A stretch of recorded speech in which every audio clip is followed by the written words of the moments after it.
Warning, the following presentation is for educational purposes, which contains graphic descriptions of crimes and is intended for mature audiences only. Viewer discretion is advised. Jeffrey Dahmer was born May 21st, 1960, in Milwaukee, Wisconsin, to parents Lionel and Joyce Dahmer. It's been said that Jeffrey didn't get much attention growing up. Lionel was away a lot studying to become a chemist at Marquette University, and Joyce was suffering from depression, spending a lot of time in bed. And when together, they would constantly argue. Despite this, Jeffrey was described as a happy and energetic child. But things would change after he had a double hernia surgery at the age of 3. Jeffrey's demeanor moving forward was more shy and quiet. In October of 1966, the family moved to Doylestown, Ohio. Soon after the move, Joyce gave birth to her second baby boy, and she let Jeffrey choose the name. Jeffrey named his baby brother David, and within that year, Lionel earned his degree and officially became working as a chemist. Jeffrey saw his dad removing animal bones from under their house, and he was thrilled by this, and occasionally would search the surrounding areas to find more animal bones. Lionel found Jeffrey's new interest to be a positive one. He was happy to see Jeffrey excited for something again. By 1968, the family moved to Bath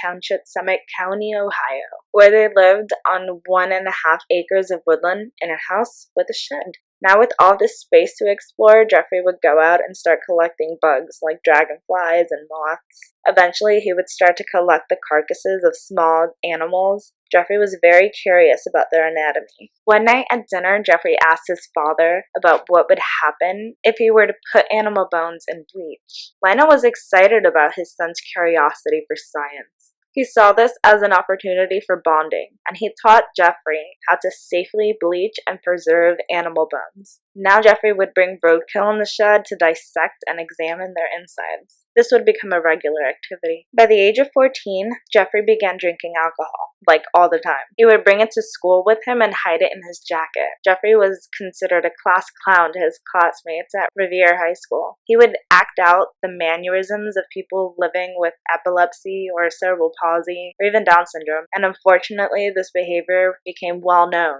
as, quote, doing a Dahmer, end quote. During this time, Jeffrey realized he was gay. He had fantasies of dominating a completely submissive male partner. Later, this fixation focused on chests and entire torsos. Before long, Jeffrey's fantasies started to include dissection as well. At the age of 16, Jeffrey laid his eyes on a jogger he found very attractive and started to fantasize about knocking him out and having his way with him. So one day, Jeffrey would go to the park where the jogger jogs and hid in the vegetation, armed with a baseball bat, waiting for his opportunity to strike. But the jogger didn't go running that day, unknowingly dodging a massive bullet. In 1977, Jeffrey's parents were on the verge of divorce. They took a final attempt to save the marriage through counseling, but unfortunately they were unsuccessful. Lionel moved out of the family home in the beginning of 1978. In May of that year, Jeffrey graduated high school, and Joyce and David moved out of the family home. Jeffrey was now 18 and stayed living in the house alone. Jeffrey's parents officially divorced July 24th, 1978. On June 18th, Jeffrey came across a shirtless hitchhiker. The sight of his bare chest sexually aroused Jeffrey. So he lured the 18-year-old hitchhiker back to his house for drinks under the pretenses that afterwards he would drive the hitchhiker to his desired location, a rock concert that was happening at Chippewa Lake Park, Ohio. After hours of hanging out, the hitchhiker was ready to get on the road and head to the concert like he was promised. But Jeffrey didn't want him to leave, so he proceeded to pick up a 10-pound dumbbell and hit him over the head with it, knocking him out. Jeffrey then strangled him to death and began pleasuring himself over the corpse. The next day, Jeffrey dissected his body and buried the remains in a shallow grave in the backyard. Weeks later, he went back, dug up the body, removed the skin, and placed it in acid. He then crushed up the bones using a hammer and scattered them around the property. A month and a half later, Jeffrey's father made a visit to the house with his fiancée. That's when he discovered that Jeffrey was living alone. Lionel proceeded to make sure that Jeffrey went to college, but unfortunately he dropped out after 3 months.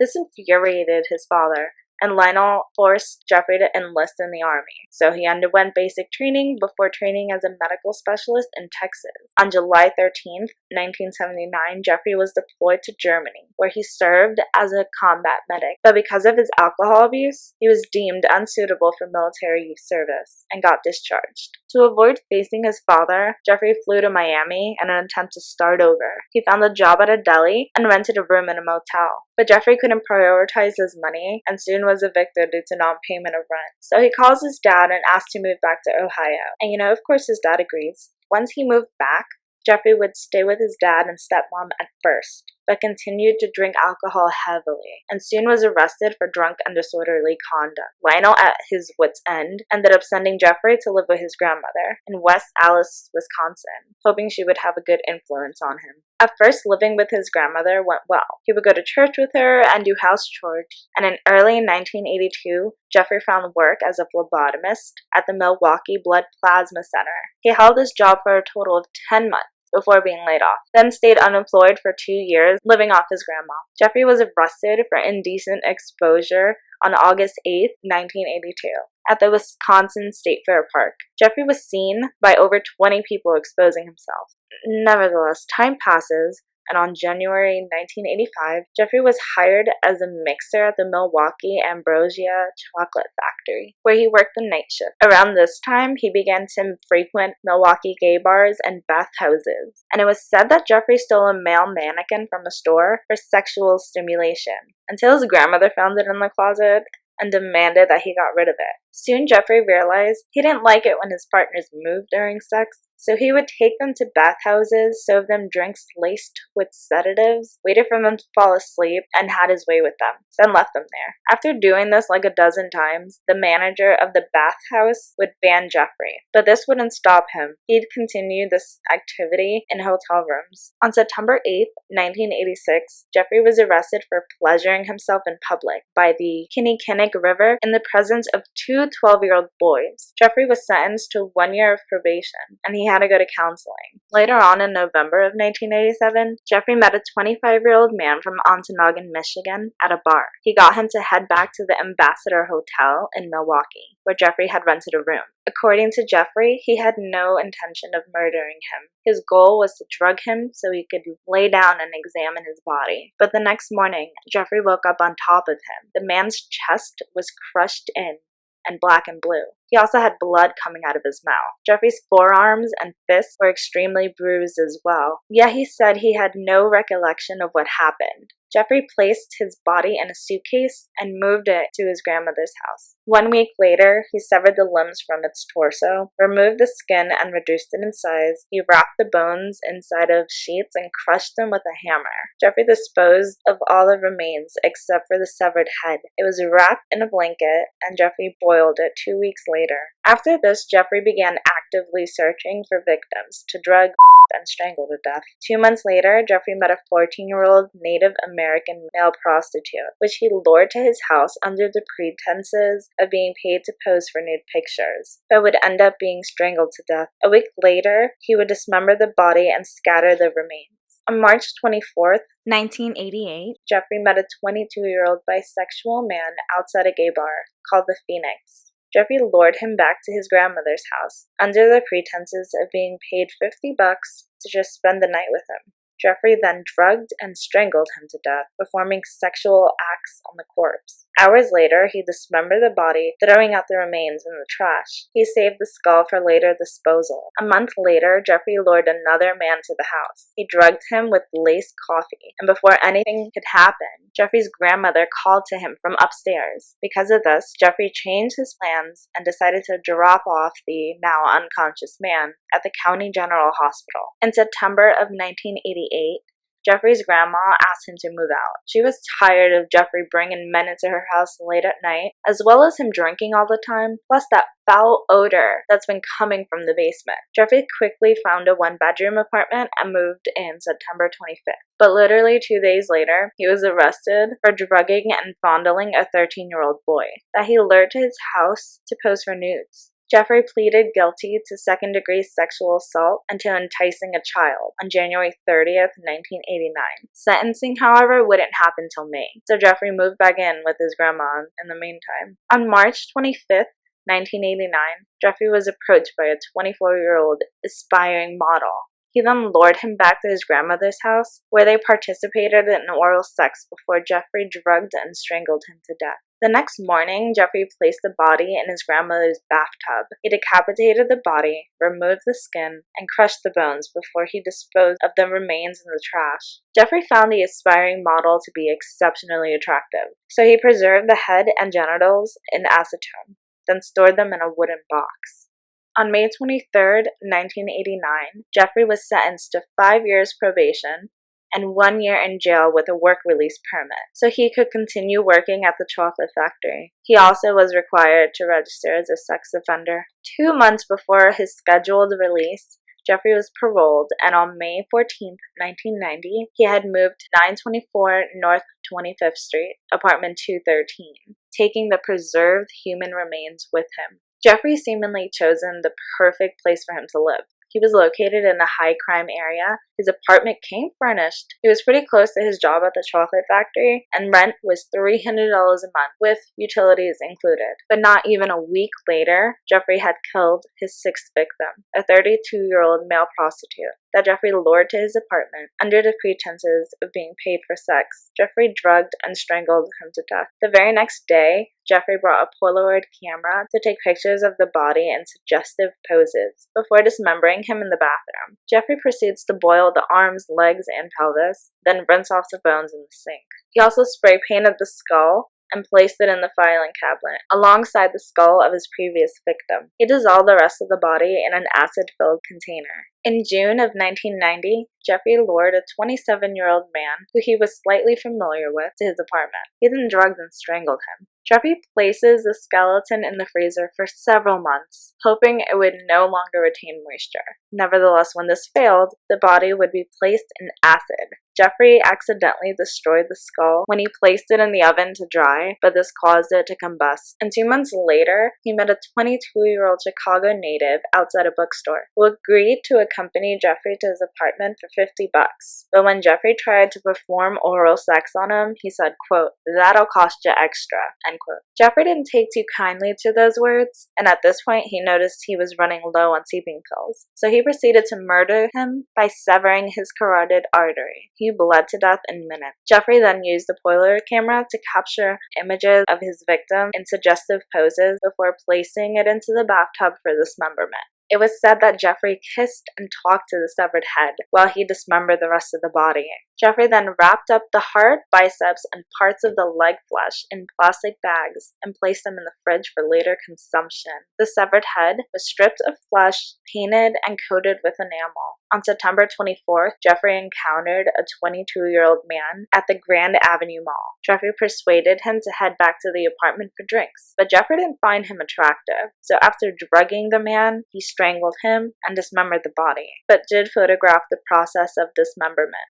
In February of 1991, Jeffrey was watching a 17-year-old boy at a bus stop near Marquette University. He got him back to the apartment under the same old pretenses, being paid for nudes. Jeffrey drugged him, cuffed his hands behind his back, then strangled him to death. He then dismembered him, retaining the skull, hands, genitals, and photographing the dismemberment. I know, it never ends. On April 7th, Jeffrey encountered a 19-year-old walking to get a key cut. He invited him back to his apartment where Jeffrey drugged him, but this time, Jeffrey conducted an experiment. He decided to drill a hole in his skull and poured hydrofluoric acid into it, hoping this would induce a permanent, non-resistant, submissive partner. According to Jeffrey, the 19-year-old later woke up saying, quote, "I have a headache. What time is it?" Unquote. In response, Jeffrey drugged him, strangled him, he decapitated him, and kept the skull. Residents of the Oxford apartments complained to the apartment manager about the foul smell coming from the apartment, as well as the sounds of things falling and occasionally chainsaws being used. When the apartment manager questioned Jeffrey about these complaints, he passed it off, saying his freezer broke,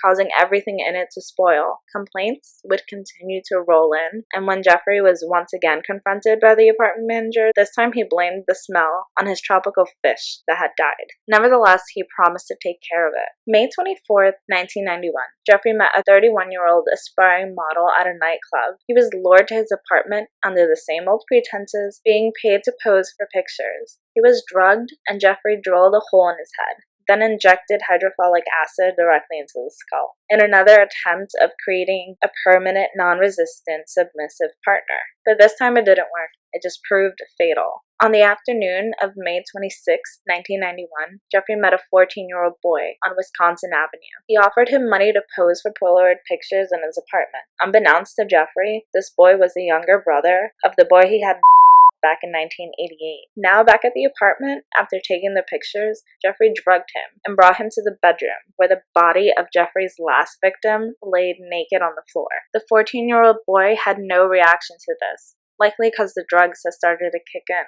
Once he passed out, Jeffrey drilled a single hole into his skull and injects him with hydrofluoric acid. For whatever reason, Jeffrey decides to then go to a bar for a couple hours, and he even stopped at the store to pick up more liquor on his way home. Once Jeffrey was approaching the Oxford apartments, he saw the 14-year-old boy outside, naked, surrounded by 3 distraught females. Jeffrey approached the women and told them that he was his friend. He then grabbed his arm and tried to bring him back into the apartment building. The 3 women wouldn't let Jeffrey walk away with him. They let him know that they called the cops. Soon after, 2 Milwaukee police officers would show up. Jeffrey told the officers that the boy was his 19-year-old boyfriend, and they had a little fight, and afterwards he drank too much. Jeffrey passes it off, saying he always gets like this when he drinks. The women were shocked that police seemed to buy the story in its entirety, with no follow-up questions. So one of the women tried to interfere, letting the police officer know that the boy was bleeding and that she saw him try to pull away from Jeffrey when he was trying to take him back inside. But the police officer brushed her off, pretty much saying, "Shut the hell up and don't interfere."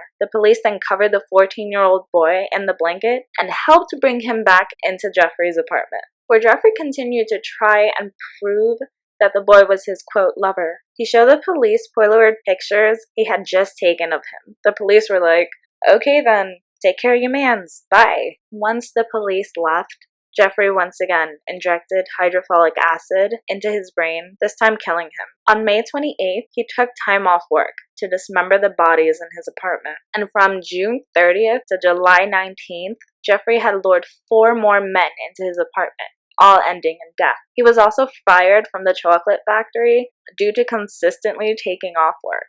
But finally, on the Monday night of July 22nd, 1991, Jeffrey approached 3 men at a nightclub, offering them $100 to hang out with him at his apartment, have some drinks, and pose for nude photos. One of the trio agreed and headed back with him. Once entering the apartment, the man immediately asked about the foul smell and the random boxes of hydrofluoric acid on the floor. Jeffrey claimed the acid was something he used for cleaning bricks. After some small talk, Jeffrey found an opening to place a handcuff on one of his wrists, failing to cuff both. "What's happening?" the man would say. Sidestepping the question, Jeffrey led him to the bedroom to pose for nude photos. While inside the bedroom, The Exorcist 3 was playing, and there was a blue 57-gallon drum in the corner, from which that foul odor was emanating from. The man's spidey senses started tingling.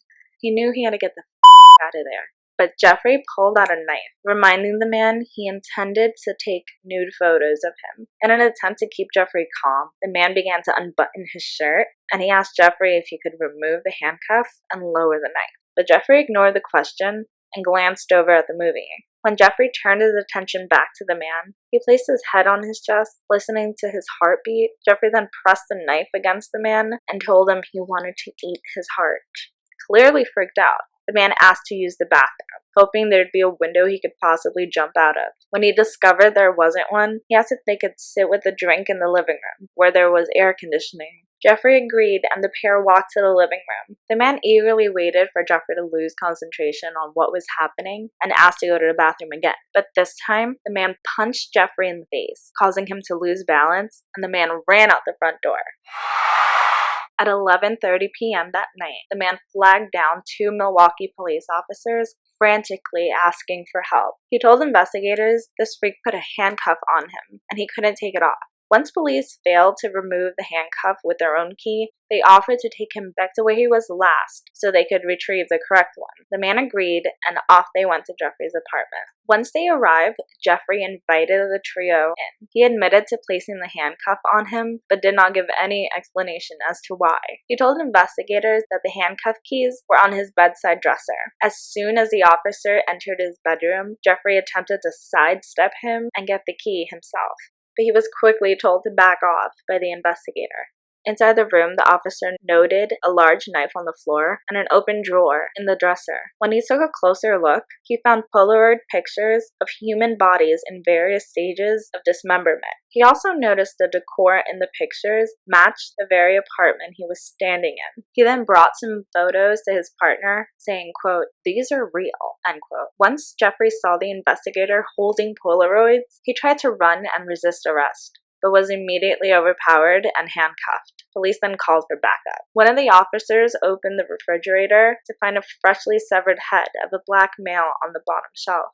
As Jeffrey laid on the floor, he said, quote, "For what I did, I should be dead," end quote. He was then taken into custody. A detailed search of the apartment was done by the Milwaukee Criminal Investigation Bureau. Their findings revealed a total of 4 severed heads in Jeffrey's kitchen, a total of 7 skulls found in the bedroom and closet. Some were painted and some were bleached. Investigators took blood samples of the tray at the bottom of Jeffrey's fridge. Inside the fridge, they found 2 human hearts and portions of arm muscle, each wrapped in plastic bags. And in Jeffrey's freezer, investigators discovered an entire torso, plus a bag of human organs and flesh that was stuck to the ice at the bottom. Inside the apartment, investigators discovered 2 entire skeletons, a pair of severed hands, 2 severed and preserved penises, a mummified scalp, and in the 57-gallon drum, there were 3 dismembered torsos dissolving in the acid.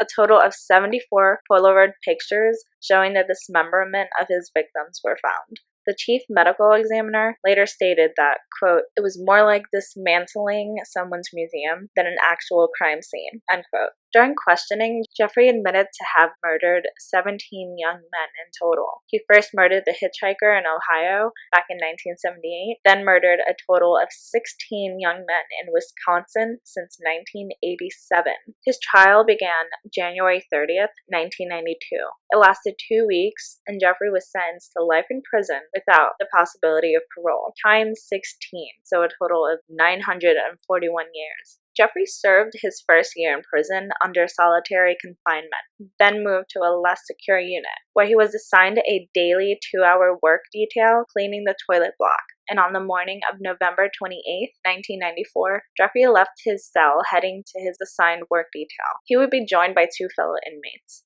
The trio were left unsupervised in the showers of the prison gym for approximately 20 minutes. That's mad sketchy. At about 8:10 a.m., Jeffrey was found on the bathroom floor. He was suffering from major head and face wounds. One of the inmates that had reported for work detail that morning had bludgeoned both Jeffrey and the other inmate with a 20-inch metal bar. Jeffrey was still alive and rushed to the nearby hospital, but he was pronounced dead 1 hour later.